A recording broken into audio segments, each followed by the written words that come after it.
É jornalista, escritora e apaixonada por histórias de vidas. Tem especialização em cinema e experiência na área audiovisual, marketing e conteúdo digital.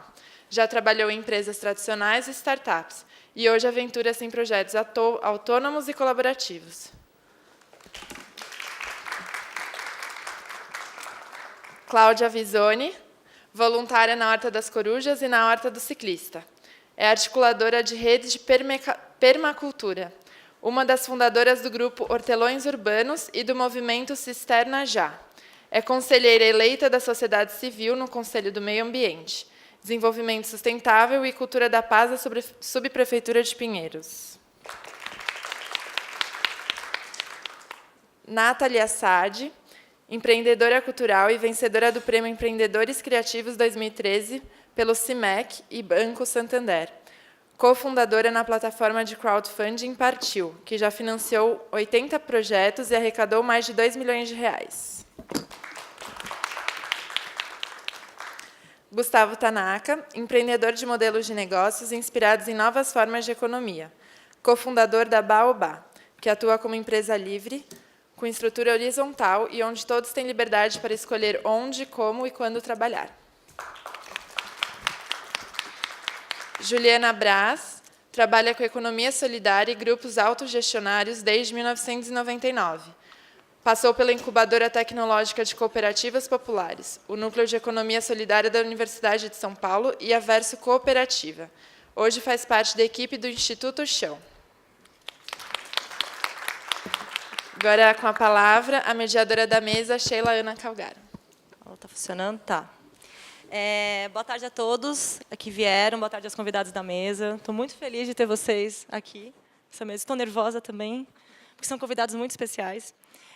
Antes de começar o debate, eu quero explicar um pouco do tema e por que a gente escolheu o nome colaborativismo. Na verdade, foi um pouco complicado escolher esse tema, porque antes havíamos pensado em ser economia colaborativa, mas nem todos os trabalhos aqui, os projetos, os negócios que estão sendo apresentados entram em economia colaborativa. Instituto Chão, economia solidária, Horta das Corujas, é colaboração, é voluntariado. Então, a gente começou a pensar o que realmente liga o Partiu, Baobá, Instituto Chão, as hortas comunitárias, os hortelões urbanos, e a gente pensou nessa palavra que era colaborativismo. Que a gente quer brincar com a colaboração e o ativismo, como se fôssemos ativistas da colaboração.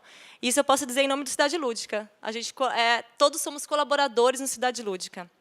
E a gente vê que esses movimentos colaborativos estão crescendo cada vez mais em São Paulo, então nem se fala. E a gente vê, por exemplo, as relações de colaboração que existem no financiamento coletivo, no Partiu, as relações de colaboração entre os co-criadores de projetos dentro da Baobá, as relações de colaboração entre o produtor e entre o consumidor no Instituto Chão, e as relações de colaboração forte que tem entre os voluntários da Horta das Corujas e a Horta do Ciclista e os hortelões urbanos. Então, a gente vai também brincar um pouco com a palavra colaboração, porque, se a gente analisar melhor a palavra colaboração, a gente vê que é colabore, trabalhando junto. Então, vamos pensar um pouco sobre isso nessa mesa, e vou aproveitar esse tema, que vai ser a minha primeira pergunta para vocês. Eu só vou dizer um pouquinho das regras na mesa. A primeira pergunta eu vou direcionar para todos vocês. Cada um vai ter 5 minutinhos para responder. Vou ficar mostrando o papelzinho, se estiver se alongando. Então, assim, olhem o papelzinho. Depois eu vou direcionar uma pergunta para cada um, só que cada um tem liberdade também de complementar a resposta do outro. Aí teria mais uns 5 minutos para responder, e a pessoa quiser complementar mais 3 minutinhos. E depois, na segunda hora do debate, a gente vai abrir para perguntas. Então, a minha primeira pergunta para todos vocês, eu quero saber como funcionam as relações de colaboração nos projetos e negócios que estão aqui. E aproveito e já peço para vocês explicarem um pouco mais de cada um dos projetos e negócios em que vocês atuam. Lembrando que eu quero focar na questão de colaboração, tá bom? Quem quer? Vamos começar aqui do ladinho, então? Nathalie. Alô? Bom, falando então rapidamente sobre o Partiu, é uma plataforma de financiamento coletivo. Quem aqui conhece ou já participou de uma plataforma de financiamento coletivo? Bom, o financiamento coletivo é mais ou menos uma vaquinha virtual. A gente precisa de um projeto, coloca o projeto no ar e aí... Tá funcionando? Tá, né? Tá. Coloca o projeto no ar e aí pede o apoio, a colaboração de várias pessoas para que esse projeto seja bem-sucedido e você consiga resgatar esse dinheiro para fazer o seu projeto acontecer. E aí, o nosso foco tem sido, ao longo desses últimos 3 anos, no setor, na área cultural. Então, livros, CDs, música, teatro. E eu acho que o principal, o financiamento coletivo, ele já nasce da colaboração, né? Porque ele só acontece, um projeto só é bem-sucedido se existir a colaboração de várias pessoas. E aí, essa colaboração de várias pessoas, não necessariamente, claro, o intuito final, o objetivo final é a grana, é o dinheiro, né?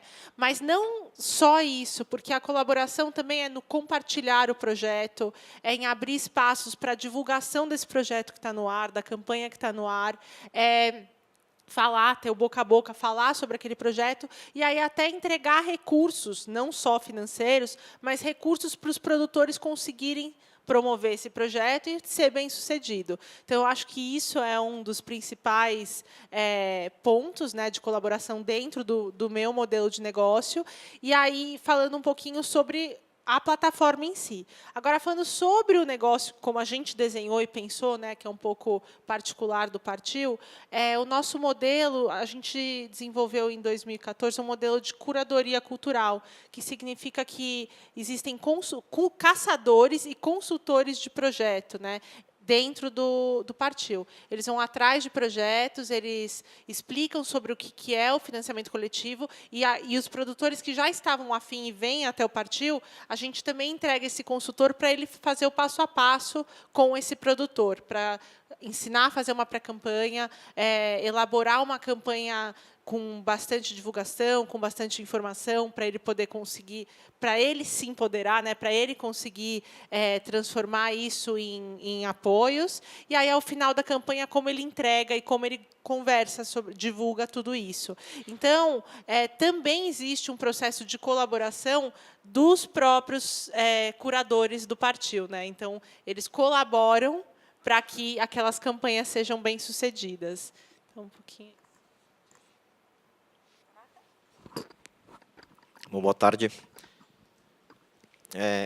Bom, eu comecei meu trabalho, na verdade, a minha vida profissional, eu vim do mundo corporativo, eu sou formado em administração.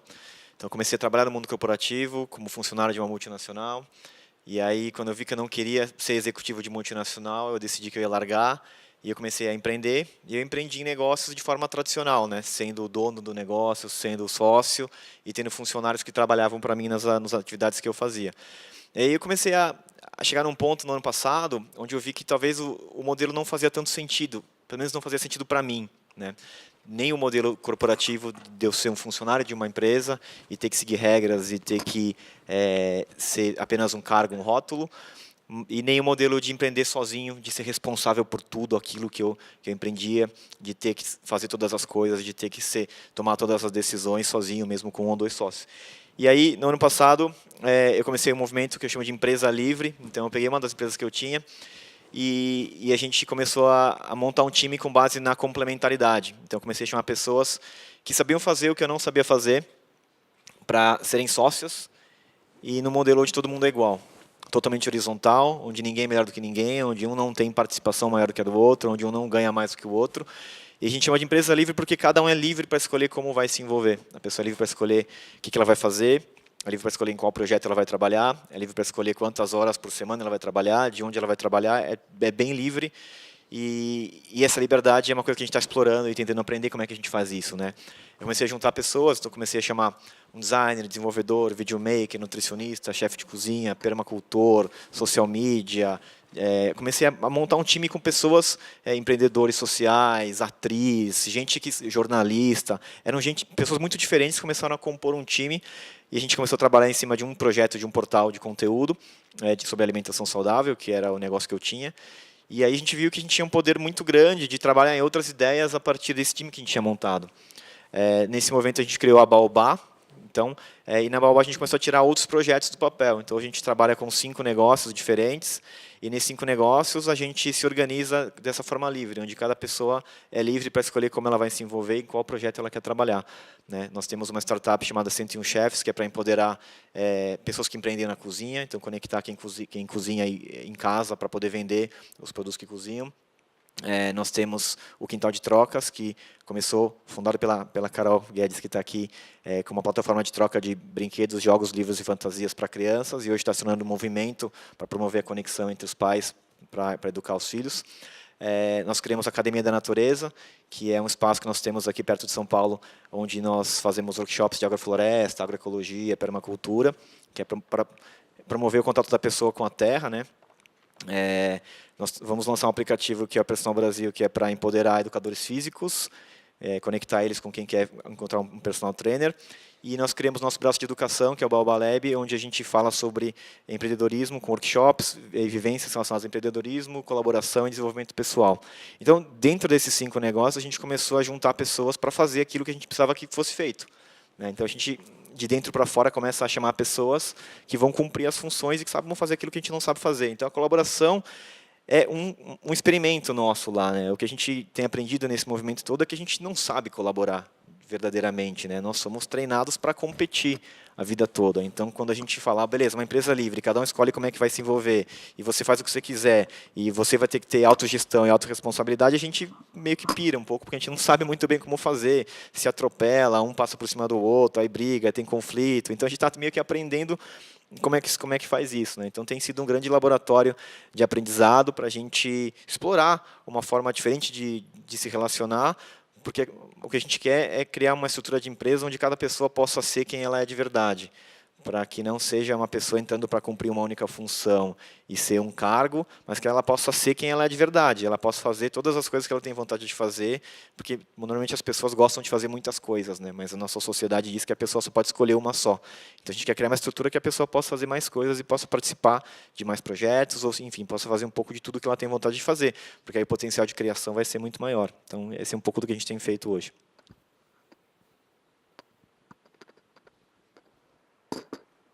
Já tá ligado? Tá? Eu não sei mexer nessas coisas. Eu tenho que falar no microfone, né? Porque tá gravando, alguma coisa assim. Ah, tá. Não, é que eu uso a mão para falar, então quando eu tenho essa aqui, enfim, mas tudo bem. Enfim, meu nome é Juliana, eu trabalho hoje no Instituto Chão, mas já trabalho com economia solidária há algum tempo. Fui do núcleo de economia solidária da USP, mas vou falar um pouco da economia solidária olhando para a experiência que eu estou trazendo aqui, que é do Instituto Chão. Acho que, rapidamente, só para dizer como funciona, né? O Instituto Chão é uma associação sem fins lucrativos que hoje trabalha com pequenos agricultores na venda de produtos orgânicos, tanto legumes, verduras, quanto o pão e coisas de mercearia. Enfim, tem uma mercearia e uma feira que funciona lá. Um dos objetivos do Instituto, o grande objetivo, é fazer um trabalho grande com os pequenos produtores. Então, a gente vende tudo que tem para vender no chão, é vendido no preço que vem na nota fiscal ou do produtor, que muitas vezes é um pequeno, às vezes ele é uma empresa maior e tal, mas a gente vende tudo no preço da nota fiscal daquele que produz a cenoura, o alface, ou um óleo de coco, ou um óleo de soja. Bom, se a gente quer vender tudo no preço do produtor, significa que a gente quer mostrar um pouco o custo que tem para produzir aquilo. Então, a gente divide, tem o custo da produção. Tem um outro lado para a discussão do Instituto Chão, que você não só produz coisas, tem a comercialização e a distribuição. O preço das coisas que está lá está refletindo o custo somente do custo da produção. Então, quando você vê o preço lá, R$2, é o preço que o cara que produz um alface diz que custa para produzir um alface. O Instituto Chão segue nesse debate e diz, bom, mas ele precisa vender, então vamos discutir agora como que a gente paga, além da produção daquele alface, a comercialização desse alface e a distribuição dele. Para isso tem custo de transporte, que é o frete, e o custo da venda, que é o lugar onde a gente faz isso, que é o instituto que está lá na Harmonia. Esse custo está separado, né? Então, a gente pega e faz um segundo momento de pensar quanto custa para a gente comprar aquele alface. Então, a gente faz aberto as contas de quanto é o frete, de quanto custa o telefone, a luz, o trabalho nosso de pesar na balança, de carregar as caixas, o saquinho, a tarifa do cartão de crédito. Isso tudo diz respeito ao custo da comercialização e o custo da distribuição do serviço. Isso a gente entende que está para além do produto, então a gente entende isso como um custo de... É uma contribuição que a gente pede para as pessoas, ou que faz parte do custo delas, mas isso se transforma em uma contribuição voluntária para a manutenção daquele espaço que vende as coisas no preço do produtor. A gente calcula em cima essa contribuição, em cima do valor que a gente prevê que a gente vai vender. Então, a gente faz quase que se fosse ela falou da vaquinha, mas é uma divisão dos custos da produção para todos aqueles que vão lá comprar. Como é que eu faço isso se eu não sei quem vai comprar? Eu faço uma previsão de quanto eu vou vender e quanto que eu gasto para vender tudo isso nesse mês. Esse custo de venda se transforma numa porcentagem. Então, vou vender 400 mil. Se eu vender 400 mil para pagar os 100 mil, que é o meu custo operacional, eu preciso de, no valor total de 400 mil, uma contribuição de 30% das pessoas para a gente fazer isso girar. Só que isso é voluntário. Parte do debate de ser voluntário é para as pessoas pensarem, quem não pode pagar parte dos custos, será que deveria poder consumir as coisas que a gente está vendendo aqui? A gente entende que sim. Isso é uma das questões. Segundo ponto, que eu acho que é uma discussão importante. Quando você torna isso uma contribuição voluntária, você está chamando as pessoas a pensarem se elas devem ou não fazer aquilo. E aí eu acho que entra o papel educacional do modelo construído. Primeiro, a separação do custo da produção e do custo do serviço mostra um pouco, ou chama a gente a pensar, o quanto que as coisas custam, de fato. Quando a gente vai no supermercado e compra um produto, a gente não sabe quanto aquilo custa. A gente não sabe quanto está indo para o produtor, quanto está indo para o cara do supermercado, quanto está indo para o motorista, a gente não sabe. Então, na hora que a gente faz essa separação e abre esse custo, porque na hora que eu digo que aquele alface custa R$2, está na nota do produtor, aquilo é o custo da produção. O cara está me dizendo que custa 2. Não para trazer para mim, para produzir, porque o frete também está incluso nos 30% de contribuição. Então, essa distinção também chama a gente a pensar quanto que a gente precisa de custo. E esse custo operacional ele é aberto, ou seja, tem lá, recursos humanos, é tanto, telefone é tanto, aluguel é tanto. Então, de alguma maneira, as pessoas olham para aquilo como custo, né? Para elas saberem, de fato, para onde que está indo essa contribuição, que é voluntária. Acho que aí, enfim, não sei mais quanto tempo eu tenho, eu acho que a discussão da colaboração ou não da colaboração, acho que, no caso do Instituto Chão, ela tem dimensões diversas. Eu acho que a gente colabora muito, em geral. A gente colabora, a gente faz um monte de coisa, a gente faz coisa... A gente colabora com a família. Acho que tem um debate que é mais profundo do que só a colaboração. E aí acho que um termo que é uma escolha de fato política. E não política partidária, política da dimensão. Todos nós somos seres políticos, no sentido de que as dimensões da colaboração no Instituto Chão passam pela colaboração de quem trabalha lá, somos 11, vivemos a autogestão numa dificuldade enorme, quer dizer, o que ninguém quer fazer lá? Limpar o banheiro. Certo? Ninguém quer limpar o banheiro. A gente limpa. Mas limpar o banheiro, de tudo que eu já discuti de autogestão por aí, limpar o banheiro é sempre um negócio, entendeu? Contrata alguém que limpa o banheiro, né? Porque ninguém quer. Limpar o banheiro é difícil. Então, passa do quem vai limpar o banheiro até quanto cada um vai ganhar. Que é, quanto que eu preciso para viver? Qual é a minha necessidade? Será que é a mesma da sua? Existe um mínimo? Não existe? Tem trabalho que é diferenciado? Se faz valor pelo trabalho ou qualquer trabalho devia todo mundo ganhar igual? Enfim, acho que esses são os debates que vão vindo quando a gente está discutindo essa dimensão autogestionária que a gente está chamando, né? Eu acho que esse tem uma dimensão da colaboração nesse sentido interno do chão. Assim.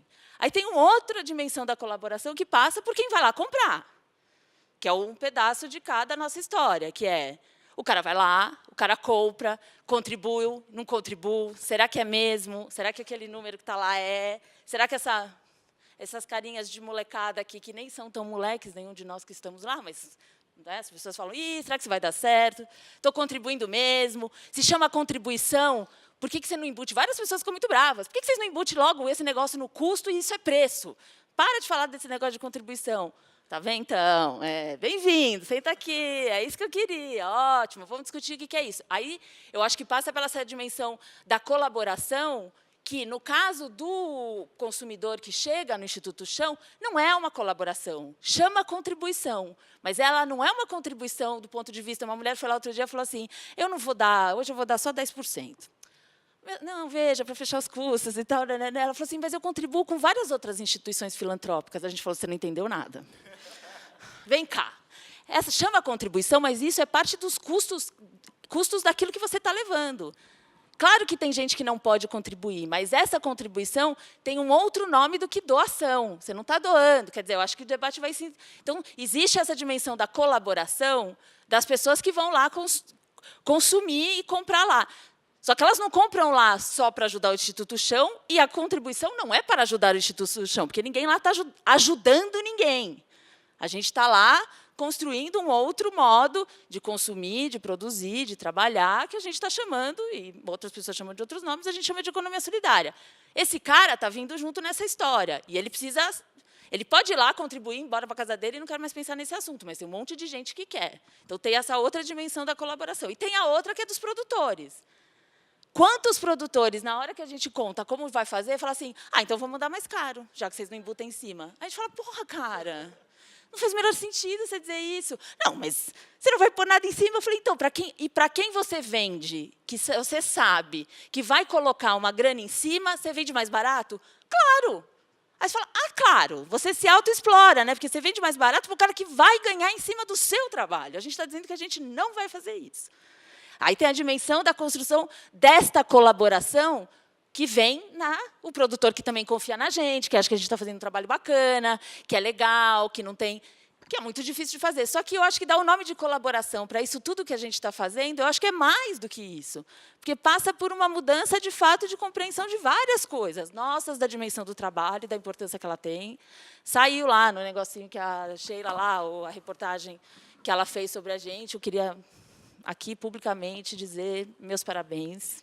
Acho que, raramente, a gente foi escutado tão bem quanto por você. Assim. Todo mundo gostou, se emocionou, foi muito bonito, a gente gostou muito. Então, publicamente, agradecer a Sheila, que é uma bruta escritora, né, e uma grande escutadora e ouvidora, assim, que foi uma história que foi muito bonito, porque eu acho que ela pegou um pouco disso que a gente está dizendo, que eu acho que é, para além de ir lá colaborar, é meio que se implicar um pouco, se movimentar, sair dessa zona de conforto, que era um pouco da história que eu ia falar. Várias vezes eu fico pensando que as pessoas dizem, bom, não estudou, né? Fica aí, carregando caixa agora, né? Aí eu falo, será que, né, que interessante pensar nisso, né? Será que as pessoas não pensam sobre isso? Por que eu resolvi sair da UF, fez doutorado e foi lá trabalhar com isso? Não fez a menor diferença para mim. Você carregar caixa, você escrever projeto. Discussão é relação de trabalho e tal. Então, eu acho que, mais do que colaboração lá, acho que tem um horizonte de transformação conjunta, assim, que é um chamamento para todos nós, para ir para uma zona de desconforto, sim, que é fazer o que a gente quer fazer, mas também está implicado numa coisa de fazer coisa que a gente também não quer, porque é difícil também construir isso, né? Então, eu acho que é um fazer conjunto que te leva para uma dimensão da política que é um pouco essa, assim, uma dimensão de uma igualdade entre todos, um lugar, por exemplo, o chão é um lugar em que as pessoas falam o que elas querem, reclamam, xingam a gente retruca. Pô, é um espaço do desconforto. E as pessoas falam, várias pessoas mandam, fiquei incomodado de ir num chão. A gente fala, puta, que bom, cara, a gente queria isso. Porque não é legal, viver não é fácil, não, é difícil pra caramba. Né? Comprar não é para ser fácil. Eu vou brincar aqui, vai ficar filmado, vai sair, mas tudo bem. Por que supermercado é lugar de gente feliz? Essa é uma pergunta que eu me faço todo dia. Será que é para ser? Ou será que eu tenho que entrar lá e lá é o lugar que eu viro feliz? Porque o supermercado é o lugar que eu deveria me satisfazer. Será que é mesmo? Não sei. Né? Então, eu acho que o chão traz essa coisa. Eu acho que é de uma colaboração conjunta, mas é mais do que colaborar. É implicar. É você estar lá implicado naquilo, entender o que faz com que a sua compra, o que a gente está fazendo lá, o respeito pelo trabalho de todo mundo e do produtor, isso implica no quê? Estamos se engajando no quê? E eu acho que é esse horizonte coletivo de transformação que a gente tem lá no chão. Eu acho que a gente chama as pessoas para pensar nisso. E eu acho que, além de vender para o produtor, além, né, eu acho que essa dimensão colaborativa, no sentido de colaborativo, se for esse nome, dessa cadeia, né, de produção, distribuição, comercialização e produção, acho que o que a gente faz lá é um chamamento de um lugar de encontro para pensar sobre todas essas coisas. Então, se é um modelo, ele foi pensado muito mais para provocar na gente, em todos nós, nos vários âmbitos do consumidor, nós do trabalho, nós na relação com o produtor, gerar um encontro, um incômodo, né? E eu acho que uma mudança em todos nós. Eu acho que esse é o nosso... O modelo foi pensado muito mais do ponto de vista educacional para todos nós do que se ia funcionar, dar certo, se ele fechar a conta ou não. Né? Acho que foi uma aposta e a gente estava fazendo essa aposta. Eu já falei 15 minutos. Eu paro. Deixa eu ver se eu consigo. Consegui, ó. Bom, boa tarde. Nossa, desafio falar depois de vocês, porque eu tinha anotado meia dúzia de coisas, aí comecei assim. Queria agradecer a Sheila também pelo texto, super gostei. Estou me achando. Oi? Para me achar aqui, olha. Para jornalista e para o outro lado do balcão é meio difícil. Queria começar com a colaboração, né, tanto na Horta dos Corujas, quanto a Horta do Ciclista, quanto os hortelões urbanos. Se tirar a colaboração, não tem mais nada. Aquilo lá é só colaboração, não tem mais nada. Né? Então, feliz de estar aqui discutindo isso. E acho que um ponto em comum, aqui pegando um pouco o gancho da Juliana, entre o chão, vou falar agora mais da Horta das Corujas, mas vale para as outras experiências também, é que a impressão que eu tenho, eu frequento, né, vou lá comprar no chão, a impressão que eu tenho é que a galera um dia falou assim, tem muito passo entre onde a gente está e Utopia, vamos direto para Utopia e pronto, porque queimar as etapas. E, para mim, a Horta das Corujas é um pouco um espaço de utopia na cidade. São 800 metros quadrados, você abre a porta, entra, parece que você passou por um portal, foi para outro planeta, outra dimensão, em que os valores são totalmente diferentes e que existe, né? O mais incrível, né, que podia não existir, né? Mas está lá há 4 anos, incrivelmente, e continua, né? E aí esses projetos foram criados a partir daquela pergunta básica, né? O que a gente pode fazer aqui, agora, junto, com o que a gente tem na mão e sem pedir mais nada para ninguém? E aí, pluf, as coisas começam a acontecer e é muito mágico, assim, a gente se sente muito fortalecido, porque nós juntos, apenas baseados na colaboração, eu ia falar comemoração, que também tem a ver, tem uns momentos de comemoração importantes. A gente pode muito, e eu acho que todo o sistemão assim, da sociedade, da economia, é feito para acachapar a gente e para tentar pisar na gente e falar, olha, você não pode nada se você não tiver dinheiro, poder, influência, tempo, juventude, saúde, beleza, você não pode nada. E aí, quando a gente embarca num projeto desse, você fala assim, não precisa de nada. Inclusive, dinheiro já chegou a acontecer, principalmente nas Corujas, né, que é num lugar da cidade meio qualificado e tal, tem gente que vem oferecer dinheiro. E é muito legal que você fala assim, não precisa, você quer ajudar? Está aqui uma enxada, vamos ali. A gente não precisa do seu dinheiro. Aqui abriu a porta, seu dinheiro, desculpa, a gente não fala assim, mas não vale nada. Se tiver assim, pilhas de dinheiro, talvez a gente faça construir muretas de canteiro, sabe assim, não tem nenhum sentido. E aí a gente está muito viciado, né, assim, além da competição, a gente está muito... É uma sociedade viciada no dinheiro, né? Assim, você precisa de dinheiro para tudo e o dinheiro é tudo.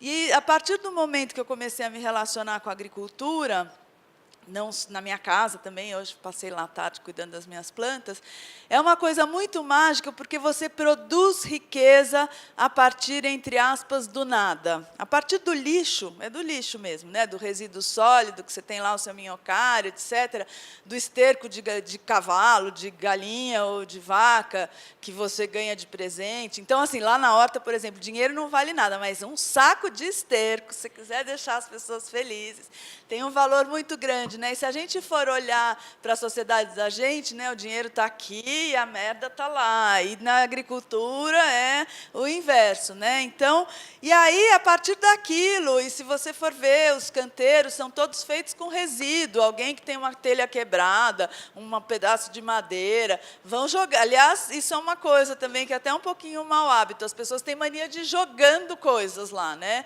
E dá um super trabalho. A pessoa acha que ela está ajudando a gente pra caramba. Ela descarrega um monte de coisa lá. E aí você chega para trabalhar e fala assim, nossa, para eu dar fim a isso, eu vou levar horas do meu trabalho. E isso acontece com frequência. Mas, enfim, tudo que está lá foi feito com resíduo, com restos de coisas. E aquilo vira comida, vira flor, vira beleza, vira água. A gente conseguiu fazer até com que a água volte. Um dos problemas que a gente está tendo na horta agora é que a gente começou a fazer um manejo da terra, o lençol freático surgiu, está aparecendo um monte de nascente em tudo quanto é lugar, os caminhos viraram rios, e dia 19 a gente vai fazer um mutirão lá para mudar os caminhos e cuidar das novas milhões de nascentes que estão lá. Então, assim, com resíduo orgânico, com água e com semente que a gente vai coletando da planta que a gente tem, a gente participa de encontro de troca de semente, aí as pessoas doam semente uma para a outra. Só com isso, pronto, dá para resolver um monte de coisa. Isso é bastante libertador, né?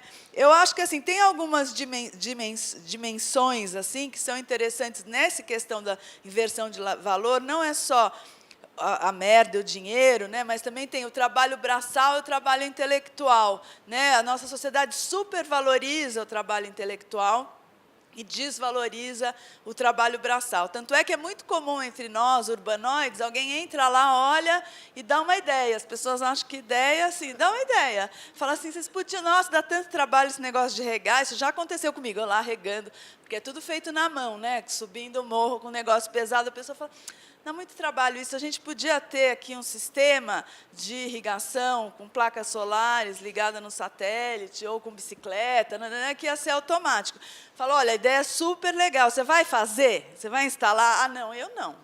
Né? Porque tem 1000 desafios, a gente está num espaço público, né? E assim, aqui em São Paulo, a gente está numa sociedade altamente doente, desigual, em que existem muitas pessoas na cidade que são catadoras e coletoras, né? Então, outro dia, a gente precisava proteger a nascente, estava protegida com uma cordinha de sisal, uma das voluntárias ficou aflita, porque às vezes a prefeitura entra lá e começa a desbastar a nascente.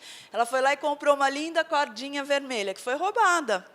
Aí a gente falou assim, bom, de repente é um morador de rua que precisava daquela cordinha para amarrar o carrinho dele. Então, essa é uma das razões pelas quais a gente usa lixo, né?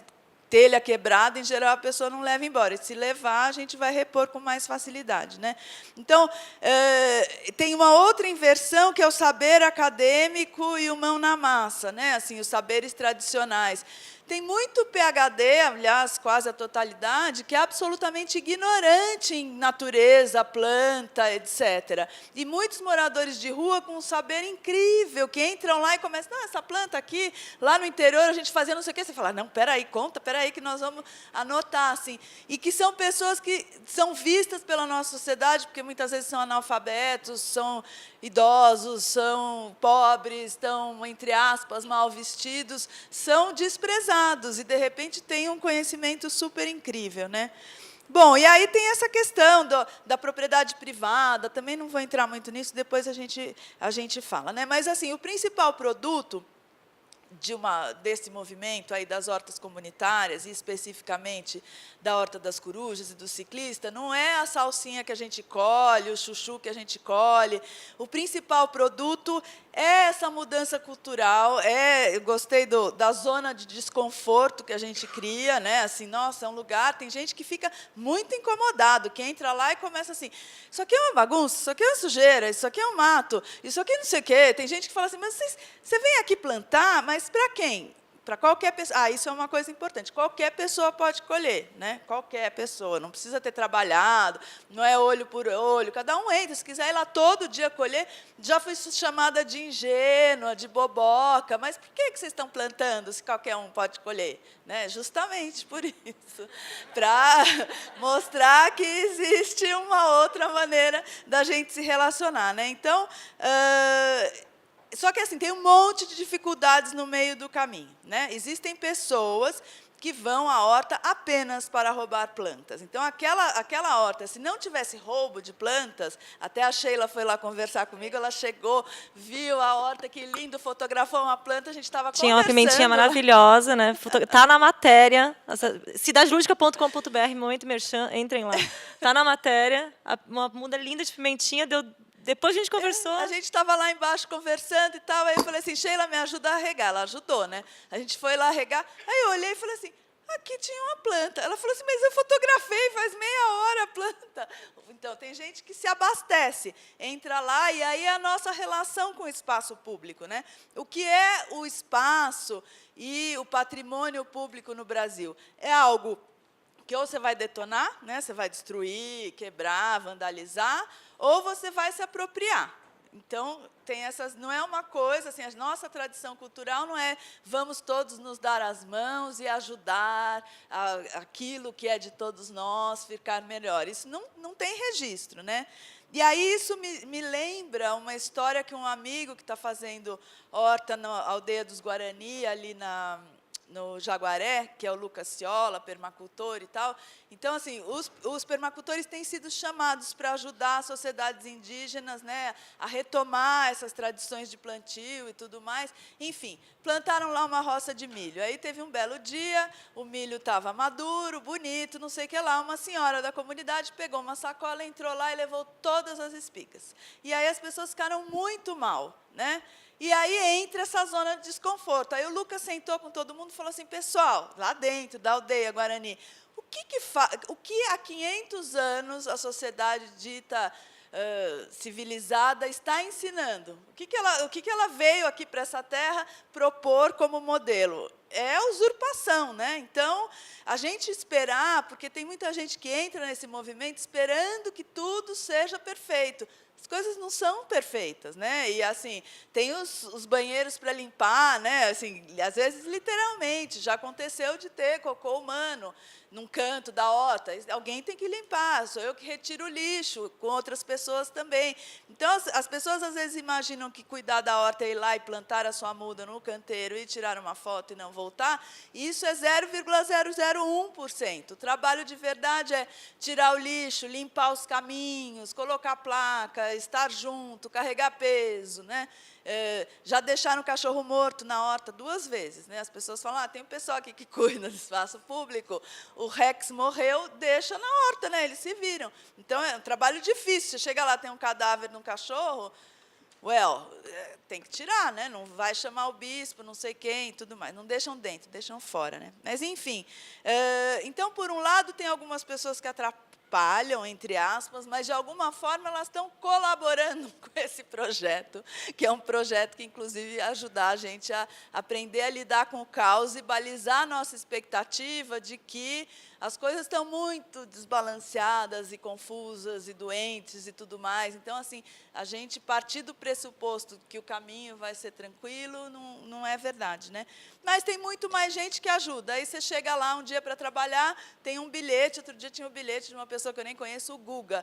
Ele escreveu assim, oi, pessoal, que legal, essa horta tão linda, não sei o que lá, eu tenho minhocário na minha casa, e eu venho aqui e trago todo o composto, todo o biofertilizante que eu produzo e deixo aqui, lá embalado, lindo, maravilhoso. Tem dias que você chega lá de manhã, tem várias mudas de alguém que passou e trouxe. Então, assim, a gente pode, está dentro da gente essa coisa da colaboração, é só dar espaço para isso. Pronto. E sabe, Cláudia, a gente estava, quando você falou assim para mim, Sheila, a gente não é economia, porque a gente não gera um valor monetário. E depois eu fui começar a estudar o conceito de economia colaborativa, e vocês são economia, porque o conceito de economia colaborativa foi deturpado. Economia compartilhada, que a gente tiver Airbnb e Uber, porque, na verdade, a economia colaborativa ela tem um conceito de pessoas que se ligam com laços de colaboração para um bem comum, que é o que vocês fazem. Em 2008, com a crise dos Estados Unidos, eles deturparam um conceito que seria a economia compartilhada que a gente vê aqui das grandes empresas, que, na verdade, elas ainda concentram o lucro para elas. Não é democrático como deveria ser a economia colaborativa. Então, se é economia, isso que você faz é economia. E eu vou ter que quebrar a regra da mesa, porque o debate começou a ficar muito interessante, porque a gente, falando com vocês todos, a gente vê que... Bom, a Cláudia, ela trabalhou 14 anos na Editora Abril, né? Então, veio de um mundo também executivo, trabalhou em startup. A Ju não, porque a Ju sempre foi economia solidária, né? A Ju está mais... Né? O Tanaka também veio de um mundo empresarial, enfim, reverteu valores. E a Nathalie sempre foi empreendedora, mas hoje ela trabalha com cultura. Antes era com digital, agência, enfim. E o que eu vejo, assim, quando a gente fala de trabalhos colaborativos, ou que a gente tem que rever valores também. Porque não é todo mundo que consegue trabalhar assim. Então, e até foi uma conversa que eu tive com a Juliana, né? Porque a gente falou, poxa, as pessoas estão acostumadas a passar ano a ano e crescer o salário, e ir crescendo, e não sei o quê. Mas quando a gente entra quando a gente está trabalhando para um bem comum, de maneira sem hierarquia, maneira colaborativa, não tem isso. Então, eu vou abrir agora para cada um responder um pouco mais breve, né, sobre essa questão, porque não é todo mundo que pode trabalhar dessa forma. E eu queria entender de vocês esse processo também de transformação, para quem passou esse processo de transformação, como é que funcionou isso em vocês? Porque não é fácil, porque não é assim, vou numa empresa, ganho meu salário e tchau, e vou embora. E na questão do crowdfunding, eu acho interessante porque tem uma relação amorosa e humana com quem também colabora com aquele projeto, enfim. Então, eu queria que vocês discorressem um pouco sobre este assunto. Quem quer começar? Gente, estão com medo agora? Falaram um monte agora do Tanaka, vai. Bom, eu concordo bastante, acho que não é para todo mundo, mesmo porque acho que assim, o que acontece hoje é que a gente está se dando conta, a maioria das pessoas, de que a gente vive num sistema muito louco, né? De que não faz sentido a forma como a gente se organiza como sociedade, que esse modelo não se sustenta porque a gente tem muita gente triste, muita gente em depressão, muita gente infeliz, e muita gente que não consegue ser quem é, não consegue dar voz àquelas ideias que tem, e isso acaba fazendo mal, porque a pessoa ela tem várias ideias, vários sonhos, e ela não consegue fazer nada daquilo. E aí ela sofre. Mas eu acredito que não é para todo mundo isso, porque exige um trabalho muito forte de você olhar para as suas dores, né? De você se transformar, de você olhar para aquilo que incomoda e você sair da zona de conforto, da zona de conforto de você saber que no dia 5 vai pingar um salário que vai conseguir pagar todas as suas contas, para você ir para um modelo que você vai ter que se explorar, onde você vai ter que desenvolver novas habilidades, onde você vai ter que se conhecer melhor, onde você vai ter que aprender a lidar com outras pessoas que são diferentes de você, onde você vai ter que lidar com o seu ego, onde você vai ter que lidar com todas essas suas sombras. Então, não é para qualquer um mesmo. A gente teve, essa semana, mesmo uma reunião lá na Baobá, e onde algumas pessoas começaram a expor um pouco do desconforto que elas tinham, né? A gente chegou à conclusão de que, de fato, assim, o que a gente está fazendo é uma jornada que, assim, ninguém prometeu nada para ninguém, ninguém prometeu que a gente ia entregar nada, mas as pessoas se conectaram com o movimento, se conectaram com a vontade de criar um modelo novo de trabalho, de criar uma nova relação, né? E a gente chegou à conclusão de que isso é para os loucos, para os inconsequentes e para os heróis, para as pessoas que querem viver de uma nova forma mesmo, né? Porque a gente sente que, de alguma maneira, as pessoas que estão começando nesses movimentos novos, seja de economia compartilhada, seja pela colaboração, são pessoas que estão abrindo frente, né, para pessoas que ainda não têm condições de seguir pelo mesmo caminho. Então, são pessoas que a Cláudia já está há muitos anos abrindo com o facão ali na frente, ali, né, abrindo o caminho. Eu lembro que alguns anos atrás eu estava lá no mundo corporativo ainda, falando, cara, eu queria me conectar mais com a natureza, como é que eu faço? Tá, comecei a pensar umas ideias, e quando eu vi, já tinha gente fazendo exatamente aquilo que eu estava imaginando, que era o grupo dos hortelões, né? Então, são pessoas que estão abrindo frente para mostrar que é possível viver de uma nova forma, sim, né? Só que sempre você tem que ter alguém que está puxando à frente, que está abrindo o caminho, né? que está desbravando. E não são todas as pessoas. E também não tem certo ou errado, né? Não são pessoas melhores ou piores. Então, quem está indo antes são pessoas melhores, que são mais capacitadas, que são mais corajosas. Acho que não tem certo ou errado, não tem melhor ou pior. Tem aquilo que faz sentido para si. Então, se a pessoa tem um desconforto muito grande dentro dela, ela tem que fazer alguma coisa com aquilo. né? E aí, se aquilo incomoda muito, ela tem que buscar uma forma alternativa de fazer, que é o que imagino que acontece com as pessoas que estão vivendo dessa nova forma, né? O que eu acredito de verdade é que a gente está vivendo uma transição, né? Mudança de era, assim, uma transição de um sistema que não funciona mais, um sistema de sociedade que não funciona mais, para um modelo que ainda não existe. Então, a gente está nessa transição de um sistema de sociedade que não funciona, de modelo de trabalho, de emprego, de educação, de religião, jurídico, de tudo que não funciona mais, que não serve mais os nossos padrões atuais. Só que a gente quer sair disso e vai para onde? Porque não apareceu ainda. Então, isso deixa a gente perdido, obviamente, né? Então, o nosso trabalho é, de alguma maneira, tentar criar esse novo modelo, é criar esse novo mundo a partir das nossas vontades, a partir da nossa forma de se organizar, experimentando, errando, caindo, tropeçando, levantando, sabendo que a vida é isso, né? Que a vida não é essa coisa totalmente tranquila de que tudo dá certo o tempo inteiro da forma como você imaginou. Na verdade, você imagina as coisas e elas acontecem de uma outra forma sempre, né? Então, é aprender a lidar com essas adversidades e com essa impermanência da vida, de que tudo é cíclico, né? De que as coisas têm altos e baixos e que vão vindo em ondas também. Então, eu vejo muito dessa forma.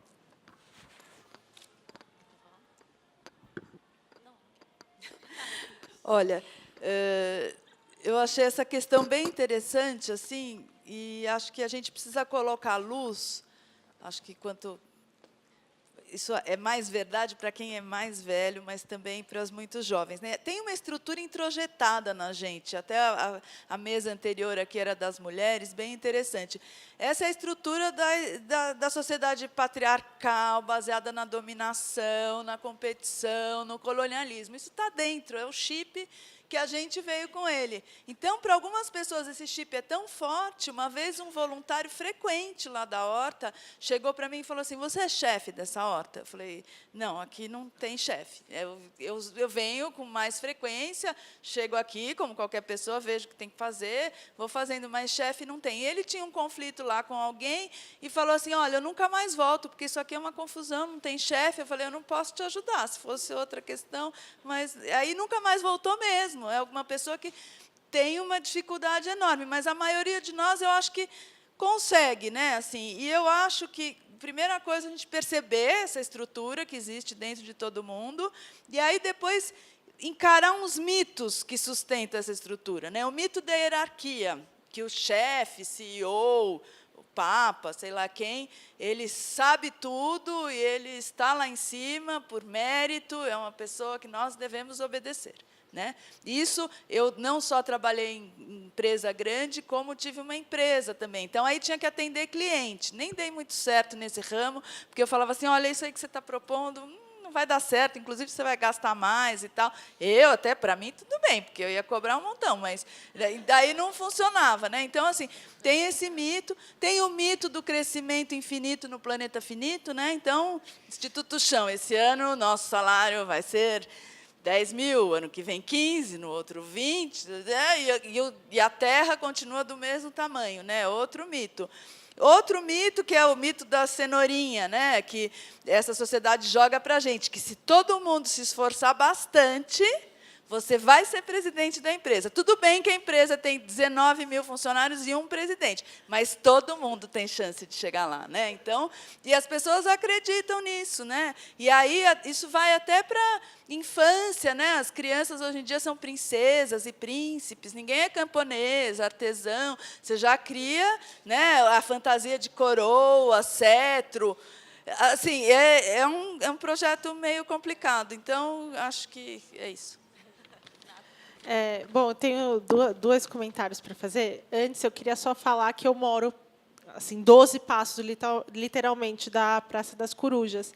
E aí, hoje de manhã, então eu frequento, vou todo dia com a minha cachorrinha. Você contou os passos que precisa para chegar lá. Para chegar, para falar o quão perto era. E eu frequento, e hoje eu levei minha mãe para conhecer. Mas eu estou há uns 4 meses lá no bairro, então eu não sei como era antes. O que eu posso dizer, que até foi uma percepção da minha mãe, e isso tem a ver com a mesa na questão da colaboração, o quanto a colaboração, né, o quanto esse projeto pontual que acontece ali muda o ambiente em volta. Então, em cima da Praça das Corujas tem a Praça dos Cachorros, que eles não é dos que soltam os cachorros. Aí começou a história da colaboração de deixar os brinquedinhos para os cachorros, né?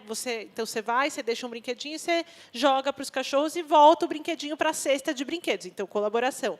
Tem os cestinhos agora que as pessoas criaram com pet para tirar e limpar, tirar a caca do cachorro. E aí, a mais ou menos 2 quarteirões dali, tem a Praça Pôr do Sol, que não tem esse projeto, e é uma praça maravilhosa, que se a gente ficasse lá, né, seria super agradável, mas como não tem, talvez, isso, é uma praça muito suja, né?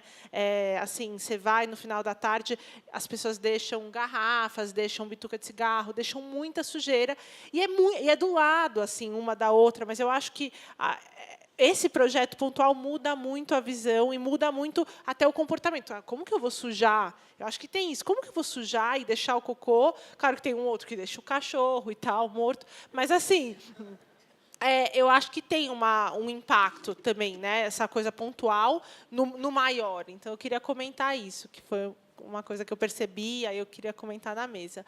Mas falando um pouco também sobre né, se é para todo mundo, do mesmo jeito que tem o chip dentro das pessoas né, de como elas foram programadas tal, no meu caso o que aconteceu foi que eu sou uma pessoa que sempre me doei muito para a irmã, para o cachorro, para não sei o quê. Tinha isso do humano, de tocar, de estar sempre muito ligada com os outros, com as pessoas, precisava me conectar e estar sempre me doando, me doando. E aí, quando eu tinha agência, eu percebi que eu me doava para as pessoas erradas. E aí foi muito engraçado que um dia, e era uma coisa que eu fazia quase todos os dias, eu estava no banho e eu deixava o meu celular. Se o cliente ligasse, eu saía para atender. E um dia, a minha irmã entrou no meu quarto, falou, mas o que você está no telefone? Alguém morreu? Você está molhada? Eu falei, não, o cliente.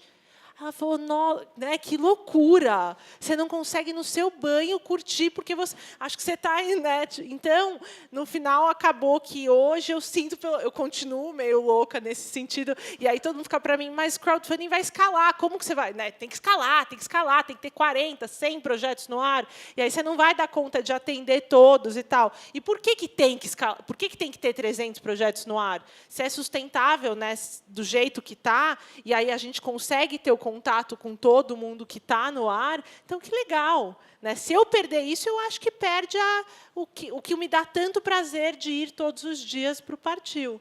Então, acho que tem isso. Vocês conseguiram humanizar justamente porque tem os curadores que vocês ajudam, não é? Tipo, eu joguei lá minha campanha de crowdfunding e se vira para conseguir, né? Vocês estão lado a lado e passo a passo, né? É quase que resgatando o que era o processo de automação, né? Porque a internet ela ajuda muito a gente, né? Para você conseguir, em qualquer lugar do Brasil, por exemplo, colocar um projeto no ar e receber no Rio Grande do Norte um apoio do Rio Grande do Sul. Só que, ao mesmo tempo, a internet ela afasta. Ela fala, não, o crowdfunding é humano, mas aí você que se vira aí para colocar no ar e esse processo que é super solitário, doloroso e sofrido, faz sozinho. Então, tem isso também, né, de humanizar um pouco essa relação. E o humanizar tem que ter um humano, não dá para fazer a máquina não humaniza. Não adianta falar que a gente vai colocar aqui o passo a passo, A, B, C, você vai preenchendo e vai te ajudando. Não é assim. A Juliana se calou, mas não vai se calar agora, porque a pergunta é para você. Tá?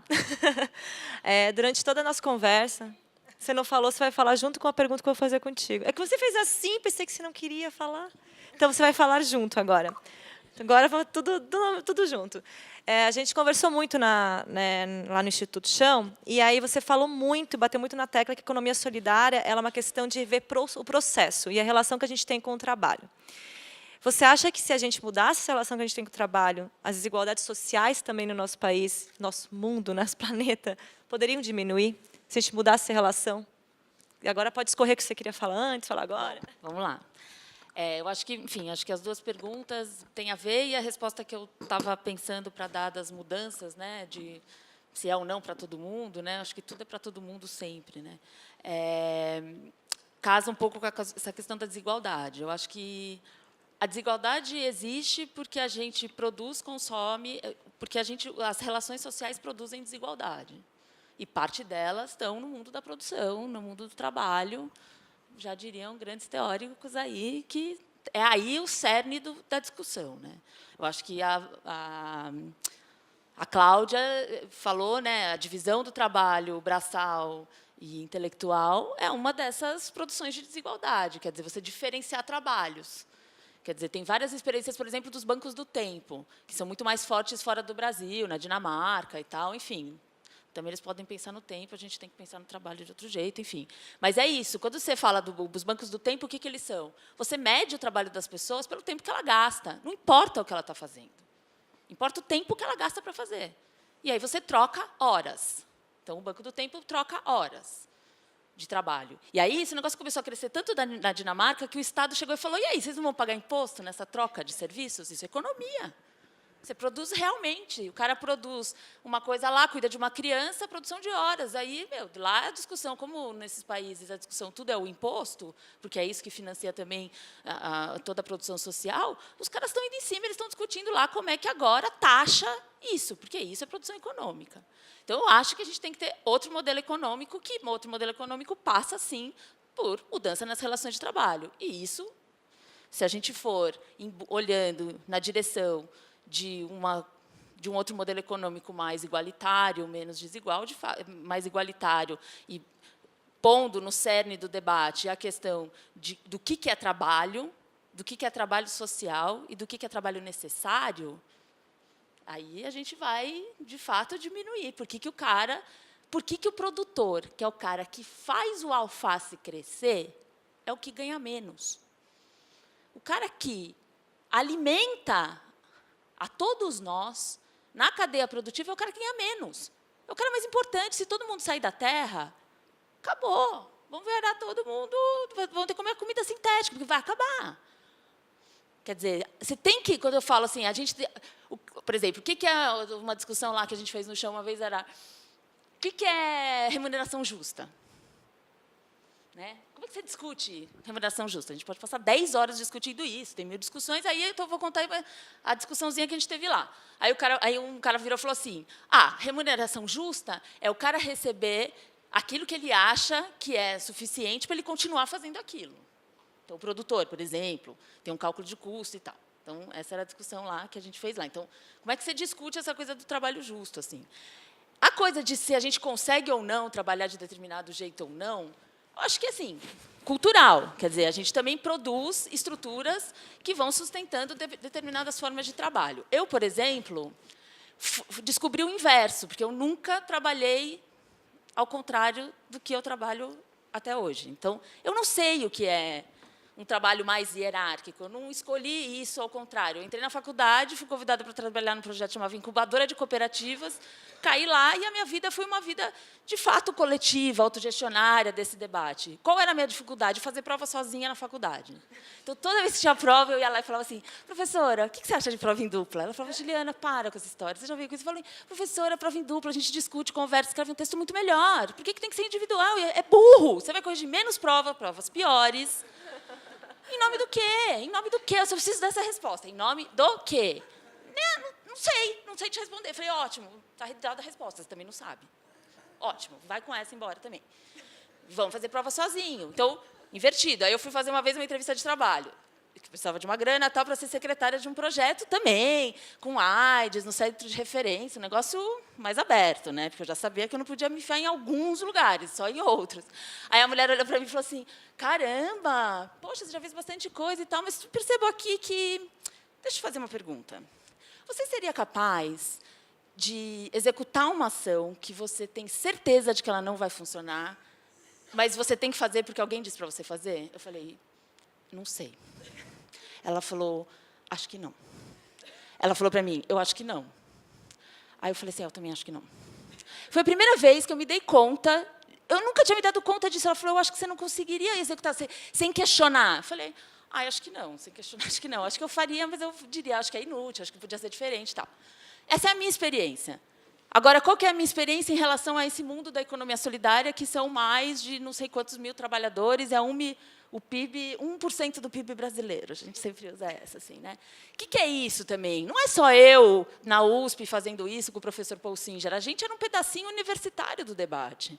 Esse debate nasceu nos anos 90, com a crise da reestruturação produtiva e desemprego, em que várias empresas faliam, tinham processos falimentares fraudulentos, e que os sindicatos falaram, o que a gente vai fazer? O cara vai ser demitido? Começou a vir o resgate de uma história que é muito mais longa do que a gente, né, os anarquistas, o cooperativismo lá atrás, Mondragón é uma experiência espanhola, que é no País Basco.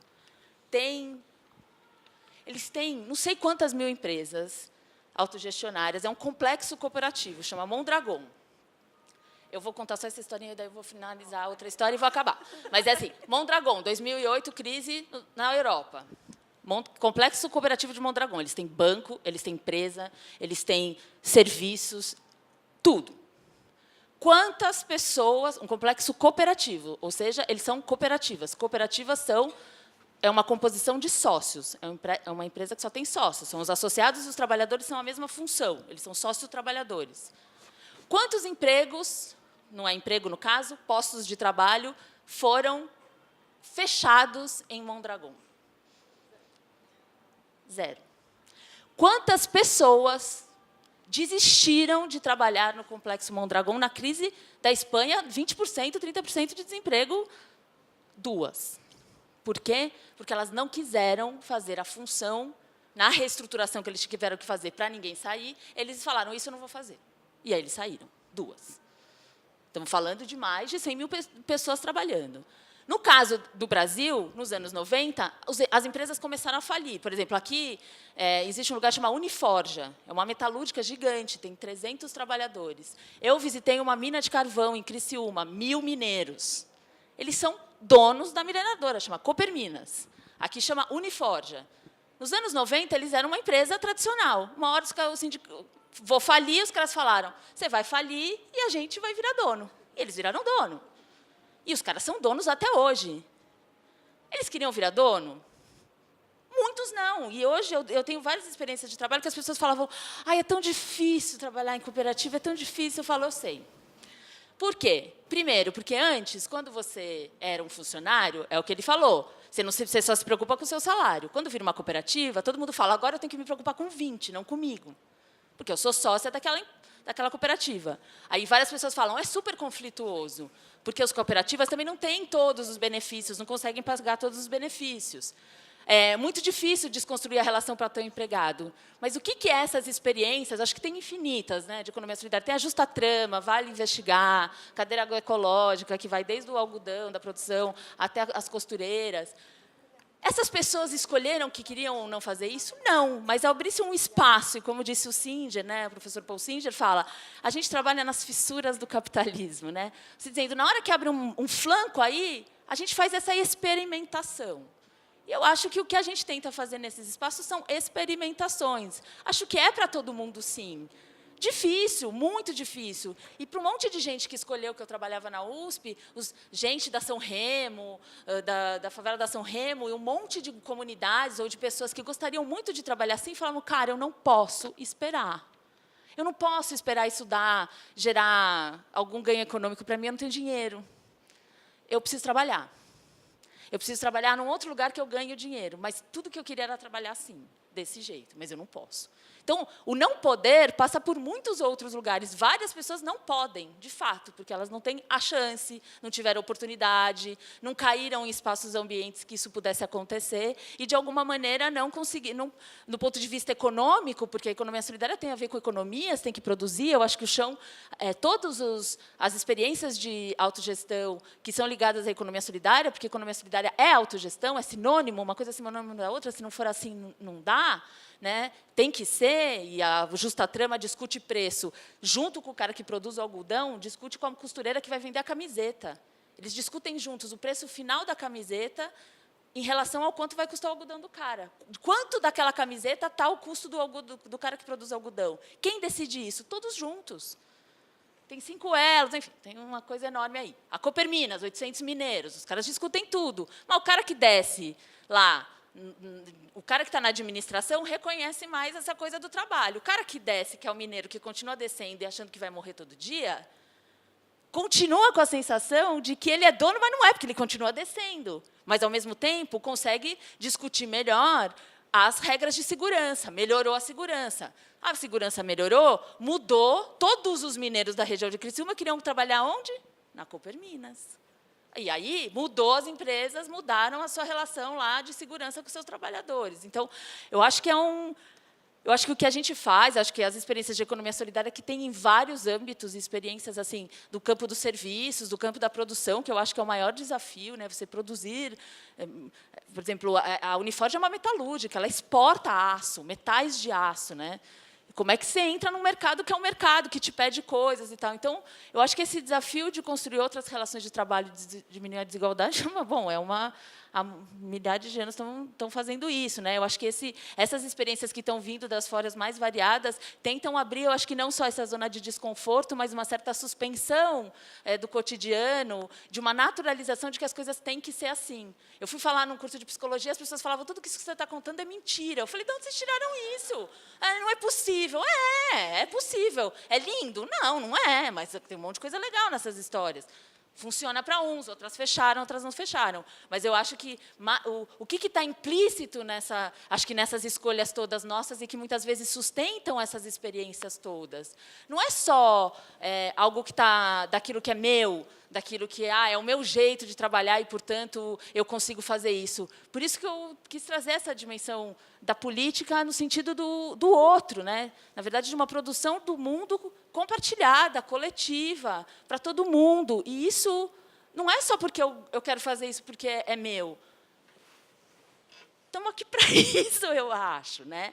Então, eu acho que não é produzir esses espaços só para as pessoas poderem...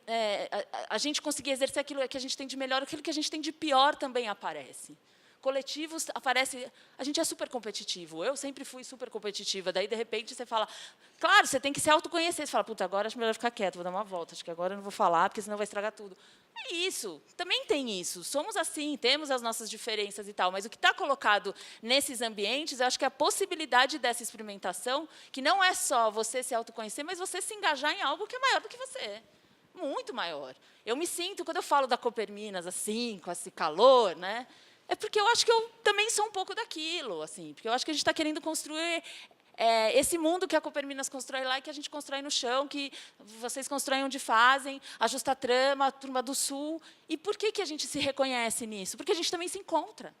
A gente vai nos fóruns de economia solidária, a gente se encontra, a gente tem espaço de encontro, de compartilhamento. Então, eu acho que essa dimensão é uma dimensão, sim, política, no sentido do político como construção do mundo, assim, como um mundo que tem que ser compartilhado. Assim. Então, eu acho que é para todo mundo, sim, é um desafio enorme, porque eu acho que a gente é sempre levado para o contrário. Quantas mulheres não me disseram, poxa, Juliana, eu não venho mais porque o meu marido fala, você é uma mané, você é muito boba nisso. As minhas vizinhas falam que não é para eu ir. E, ao mesmo tempo, eu mudei minha relação com os meus filhos. Eu faço o quê com isso? Falei, senta, respira, vamos junto nessa. Vai dar para ir? Não sei. Tem muitas que foram, muitas que não foram. Mas eu acho que está para todo mundo, acho que é isso. Mas o não poder tem a ver com não ter oportunidade, não poder porque não tem o dinheiro, não encontrar pessoas com quem consegue fazer isso, sustentar isso na família. Enfim, eu acho que tem vários não poder. Mas, do ponto de vista do possível, acho que é para todo mundo. Muito bem, muito bem. Sabe que só quero resgatar uma fala, eu não lembro agora quando foi, que a gente estava falando da questão da terra e do agricultor, né? Que, bom, eu sou do oeste catarinense, em Concórdia, e é uma região super agrícola. E lá eu lembro, no tempo de escola, que quando você era chamado de colono, era xingamento. E a gente esqueceu de saber que é o colono que traz a comida para a mesa. Depois eu fui morar em Itajaí, na verdade sou natural de Itajaí, fui criada em Concórdia, voltei para Itajaí, e o pescador traz a comida para a mesa. E eu fiz um trabalho com os pescadores, um livro-reportagem, e o pescador é marginalizado, é o cara mulherengo, é o que vai para o bar, é que não sei o quê, e eu fiquei embarcada. Então, o quão duro é você trazer aquele peixe para a mesa da pessoa e quão quão desvalorizado é. Bom, meus avós, meus pais foram agricultores, então, assim, é triste a gente ver que esse trabalho que traz a nossa comida, que nos sustenta, não é valorizado, né? Bom, a Ju falou da questão da economia solidária ter se fortalecido num momento de crise, né, econômica. E hoje a gente vive um momento de crise econômica e política. Queria saber da Nathalie, se você acredita que, como o financiamento coletivo ele precisa de colaboração de pessoa física, se o brasileiro vai segurar o dinheiro porque não pode colaborar, você acha que está num momento complicado para o crowdfunding? Bom, eu acho que se todo mundo entender que a moeda de troca do financiamento coletivo não é o dinheiro, e sim são as relações, acaba independendo do momento atual, a situação financeira. Eu falo isso porque, assim, por exemplo, até conto a história de um livro que lançou em março.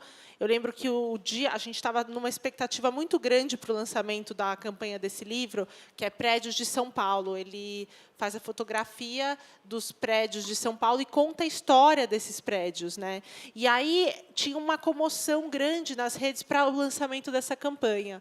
E ele construiu isso, e aí foi justo numa semana que politicamente estava assim estourando, um monte de coisa e tal. A gente, putz, será que a gente adia? Mas, né, ao mesmo tempo ele já preparou, colocou ali fez o evento no Facebook e tal. Então a gente ficou super preocupado com isso e falou: não, vamos embora, vamos lançar.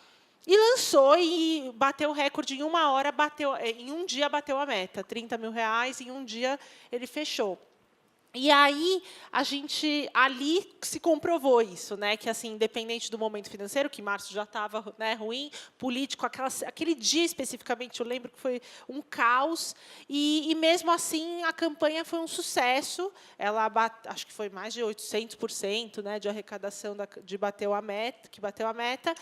E aí eu entendi, aquela relação que ele construiu ao longo de 2 ou 3 anos nas redes sociais com as pessoas que frequentavam a rede dele, que ele postava foto diariamente dos prédios, era uma relação que ele, no final, estava vendendo, ele estava ali pedindo para ele colaborar com aquilo que ele, ao longo de 2 ou 3 anos, fez, né?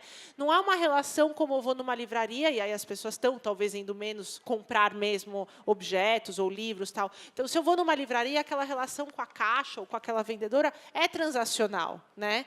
Eu dou o dinheiro, nem sei, às vezes, o nome daquela pessoa que está me vendendo aquele livro, eu levo aquele livro para casa e talvez eu nunca mais veja aquela pessoa. Eu não tive nenhuma troca. Quando o cara coloca uma campanha de crowdfunding no ar, aquele livro, a troca é a gratidão também, né? O nome das pessoas que colaboraram, que apoiaram, vai estar ali para sempre, né? Então, aquela relação vai ser eterna nossa. Todo mundo, aquelas mais de 1.000 pessoas que entraram na campanha de crowdfunding do Prédios de São Paulo, vão estar para sempre no livro dos prédios, né?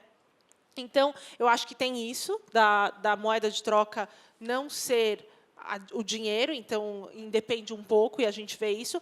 Mas também tem, do lado do produtor cultural, o momento de crise é quando ele sai das leis, na parte da cultura, ele sai das leis de incentivo ou do patrocínio de empresas, patrocínios tradicionais, ele precisa repensar o financiamento, porque a produção não pode parar. E a gente sabe que a produção artística, a produção cultural não para. Às vezes, aflora até, a gente está vendo isso nesse momento. Então, eles focam em outros formatos para se financiar e para continuar produzindo aquilo. Então, para o Partiu, tem sido um ano muito bom, né? A gente tem recebido muitos projetos e, às vezes, produtores que não pensavam no crowdfunding. Falavam, não, isso é não é lindo, tal, eu ajudo, eu vou compartilhar nas minhas redes, mas isso não é para mim, eu já estou no meu 5º disco. E a gente vê o resgate, né, do cara agora voltando e enxergando também que, além de ser um novo formato de financiamento, que não é mais já tão novo, mas, além de ser um outro formato de financiamento, é também uma forma de resgatar a relação com as pessoas, né? Um cara que está no 5º disco, ele abre ali uma campanha de crowdfunding, ele se comunica com esse público, porque é um processo que dura bastante tempo, né? Então, eu vejo muitos falando, qual que é a ordem da playlist, do setlist que vai ser do meu CD? Qual é a capa? Vocês preferem o A ou a B? Então, existe uma relação de colaboração do trabalho que antes era... A gente não via toda a produção musical, não acompanhava nada disso. Entregavam para a gente aquela produção. Hoje, você vê, por causa não só do crowdfunding, mas da internet, de todas as novas ferramentas de comunicação, a gente vê que esse processo ele é muito maior, né? Você consegue se comunicar ao longo de todo o processo de construção. E, nos Estados Unidos, o crowdfunding bombou em 2008, né, que foi no ano de crise, foi quando o Kickstarter realmente estourou. Então, eu acho que a crise ela vem para a gente talvez também pensar em outros formatos e outras economias e outra forma de fazer aquilo e continuar fazendo, não pode parar, é isso. Vou fazer uma última pergunta e abrir para a plateia. Eu queria saber de vocês, é para todos essa pergunta, sejam breves, porque as pessoas querem perguntar, gente. Alguém quer? Então, tem pessoas que querem perguntar. Eu quero saber como vocês estão atuando hoje, ou pretendem atuar, para transformar nossa cidade para transformar nossa cidade lúdica, ou seja, como a gente pode melhorar a nossa cidade, como a gente pode torná-la mais acolhedora. Dentro do projeto de vocês, vocês acham que já estão atuando dessa forma, ou como vocês pretendem atuar? Então, eu vou querer que cada um responda um pouquinho. Nathalie, já começa por você, já que está com o microfone ali. Eu acho que, assim, pelo Partiu por Tudo, né? São 80 projetos independentes que a gente já colocou, ajudou a formatar e financiar, porque é até o formato, né, disso dentro da plataforma que eu acho que faz com que a taxa de sucesso seja mais alta e aí menos pessoas frustradas. Eu acho que isso já é assim, e hoje a gente ter 30% de projetos que não foram bem-sucedidos já é algo que pesa muito. Então a gente precisa cada vez mais, talvez ter menos projetos, fazer com que esses projetos virem e não falar, não, coloca um monte. E aí, se a sua taxa de sucesso for 20%, pelo menos tem um monte, vai virar, e aí o volume acaba equalizando esse valor, né? Então, eu acho que isso de realmente olhar para cada projeto, assim, se eu não conheço, pelo menos alguém que está trabalhando com a gente conhece profundamente, assim, entende, conhece, quer saber, participa de alguma forma. Então, eu acho que essa é a nossa colaboração, para que esses projetos que talvez não tinham espaço, não tinham grana, não tinham uma forma de acontecer, eles acontecerem, e eu vejo projetos maravilhosos, né? Inclusive, a Cláudia fez parte, né, de um dos projetos que participou da plataforma. Expedição Rio Doce Vivo, que foi fantástico. No fim do ano passado, assim, a gente viabilizou 7 pessoas que foram lá para o Rio Doce e estão trabalhando até hoje lá na região, por meio do Partiu. Foi bem legal. E deu para sentir essa proximidade, assim, foi bacana mesmo. Já que eu estou aqui, deixa eu já responder, né, a questão de como compartilhar. Assim, eu atuo nessa coisa de plantio de comida e jardinagem comunitária, mas eu tenho outros campos aí de ativismo relacionados à cidade, né, que é a arborização urbana, a questão da crise da água, a Aliança pela Água, o movimento Cisterna Já, a campanha contra os agrotóxicos e pela vida. Faço parte do grupo de pais da escola dos meus filhos e sou conselheira do CADES, né, que é o Conselho de Meio Ambiente aqui da região, e desde ontem do comitê que vai gerir aí os orgânicos na merenda das escolas municipais. Mas, pegar o gancho aqui com a Juliana de novo e com o Paul Singer, eu não sabia que ele falava isso, das fissuras do capitalismo. A impressão que eu tenho quando eu olho para o sistema, e o sistema é a medicina, a escola, as empresas, concordo com o Tanaka, que isso tudo já era, está tudo caindo, né? Parece o sistema político e tal, parece tudo enorme, monolítico. Você fala, meu, mas aí você olha um pouquinho, pera assim, mas espera aí, isso é tudo cheio de rachadura, assim, é uma coisa que é gigantesco, paquidérmico, mas está todo podre, né? E aí, essa coisa, eu vivo falando das frestas do sistema, que eu fico olhando assim, só para achar uma rachadurinha e falar, é ali, né? E a gente que planta, raiz de planta é uma coisa incrível para destruir as coisas. Então, um amigo meu, que é o Clóvis, que fala, a gente cunhou junto essa coisa, que é plantar uma semente de amor em cada fresta do sistema. Então, você acha uma fresta, você planta uma sementinha com aquela raiz ali para ajudar um pouco isso a cair mais rápido, né? E vira uma coisa nova. É isso. Bom, eu acredito muito na mudança individual. Eu acredito que a mudança de uma pessoa provoca uma mudança no entorno dela. Então, a gente tem trabalhado muito em função do empoderamento das pessoas, né, para que cada pessoa possa se empoderar com ferramentas ou com conhecimento para poder mudar ela mesma, e ela vai mudando. Então, por exemplo, a gente, no 101 Chefs, quer empoderar uma pessoa que empreende na cozinha e ela vai conseguir fazer aquilo que ela gosta de verdade, de repente sair do trabalho, largar o emprego e poder fazer aquilo que ela ama de verdade, está empoderando ela. No Quintal de Trocas, a gente quer promover o contato entre os pais. Então, a gente fez um evento que chama Festa no Quintal, onde a gente juntou famílias para trocarem, para um ajudar a cuidar do outro. A gente acredita muito que é preciso criar uma rede de apoio de pais, né? Essa semana eu vi uma frase de que quando nasce uma criança, nasce uma mãe também, nasce um pai também, e ela tem a possibilidade de mudar, né? Então, da mesma forma como uma criança provoca uma mudança no pai e na mãe para ela mudar todos os seus valores, uma pessoa que desperta, uma pessoa que começa a ouvir uma coisa nova, uma pessoa que conhece o modelo de colaboração, uma pessoa que conhece, que vai no Instituto Chão, uma pessoa que vai no modelo diferente, ela começa a se questionar. Então, eu imagino muito que o nosso trabalho é promover esse questionamento interno individual, assim, do que a gente faz, né? Das pessoas falarem, pô, esse cara está fazendo diferente, será que é possível, será que dá? E todo mundo fica com um pouco de dúvida daquilo que a gente faz, de será que vai funcionar mesmo? E acho que a graça do nosso negócio é que ele desperta uma curiosidade, nas pessoas olharem, será que vai dar certo? E quando a pessoa começa a questionar, já é um bom sinal assim, de que alguma coisa está mudando, né? Então, se cada pessoa começa a mudar internamente, ela já começa a provocar uma mudança nas relações dela, na família dela, na comunidade, nos amigos. E aí, quanto mais empoderada essa pessoa está, mais chance de mudança ela tem, mais pessoas ela consegue influenciar. Então, se a gente conseguir empoderar cada vez mais pessoas para empreenderem as suas vidas, para fazerem aquilo que elas gostam, para poder ganhar dinheiro fazendo aquilo que elas têm vontade de fazer e promovendo essa rede de apoio, né, abrindo, talvez derrubando um pouco dessas barreiras que separam a gente, mas abrindo espaço para conversa, para vulnerabilidade, para a gente poder se conectar e compartilhar ideias, eu acredito que a gente consegue mudar muita coisa, né? E aí vai ser natural criarem movimentos, criarem ações que transformam a cidade em si no físico, né? Mas eu acredito que para você conseguir mudar o físico, você tem que mudar dentro antes. Então, eu vejo muito dessa forma, como se a gente conseguir promover esse despertar individual, fazer as pessoas acordarem, as pessoas se abrirem para novas formas de enxergar a vida, tudo muda.